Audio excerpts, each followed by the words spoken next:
Hey guys, Savage Recovery back for another video. How are my savages doing? If you guys aren't subscribed, do me a favor. If you want to support the channel, subscribe, hit the bell, get all my notifications. Hit a like, comment, share, help me out with the algorithm. If you guys aren't following me on Instagram, you can find me at savage_red_studios, where you can see all of my photography. And also I have a Facebook page and a Twitter. And you guys can check me out on Patreon. You guys can also check me out on the Cash App. Let's get into it. All right, so this article says 4 arrested in Gardner teen's death. Father says his daughter knew alleged shooter. 4 people under the age of 20 have been arrested after the weekend killing of 17-year-old Veronica Baker. The youngest was charged with her murder.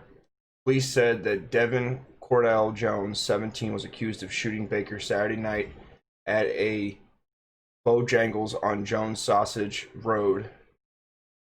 3 others, Kishara Michelle Deans, 19, Nazaya Zarmir Collins, 19, and Tyreek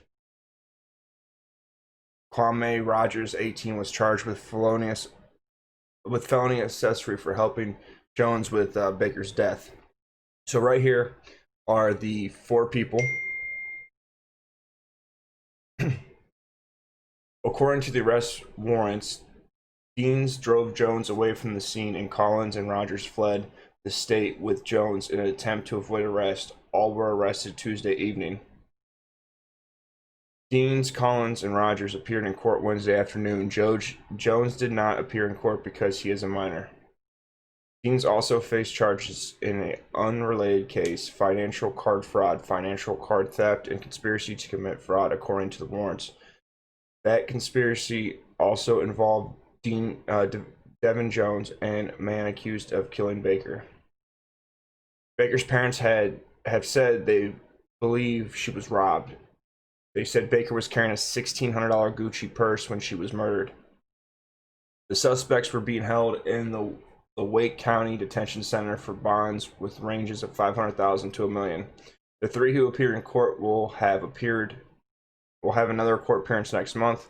Jim Baker, the victim's father, told WRAL News that his daughter knew her alleged killer and that the 2 went to school together. He believes that is why his daughter would have let the suspect in her car.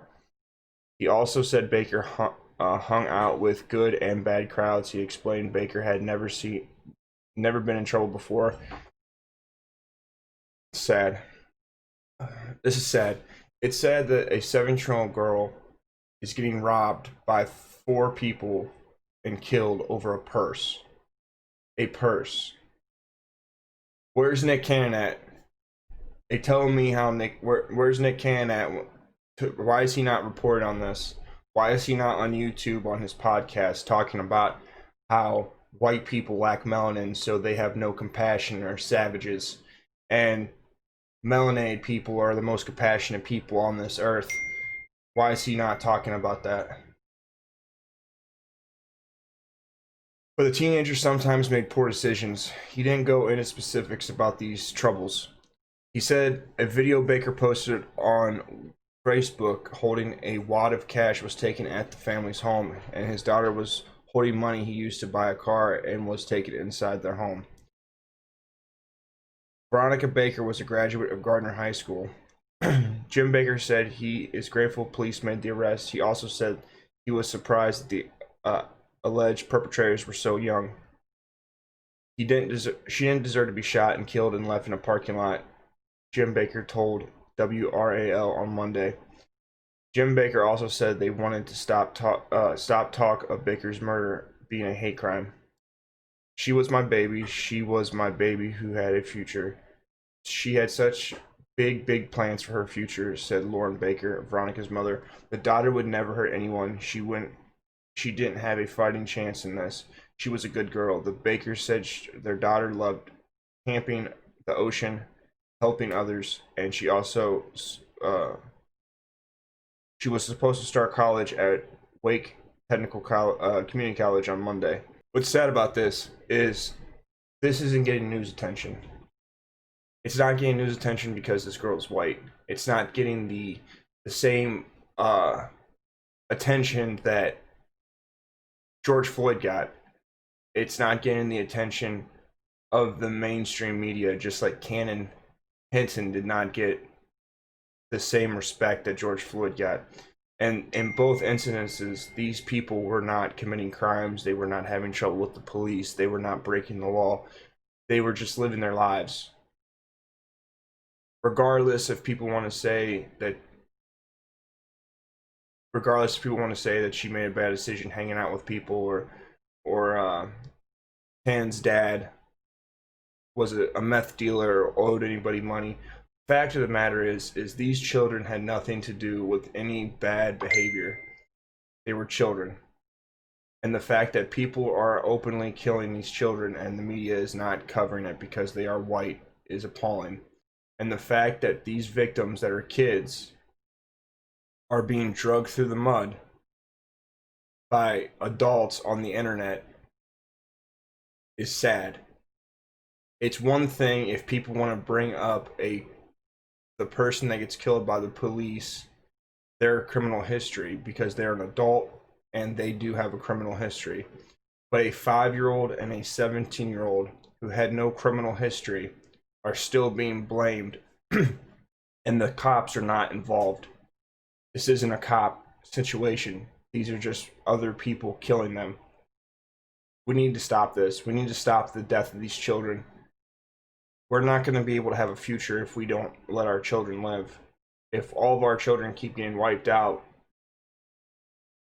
what are we going to do? And the fact that the media won't even give a fair shake of respect to these lost souls is sad and shows you their negative mindset when it comes to white people. I'm not saying that all white people need to get praised or any of these things, but if you're going to cover somebody on the mainstream media, then you should also cover the other people.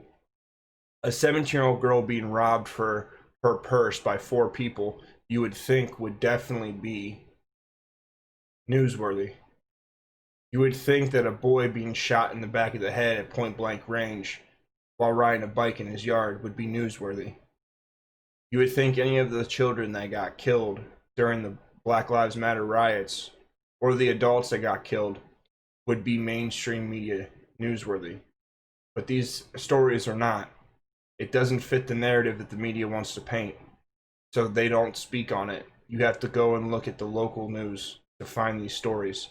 You have to look at YouTubers like me and Tim Pool and Tommy Sotomayor to find out about these stories.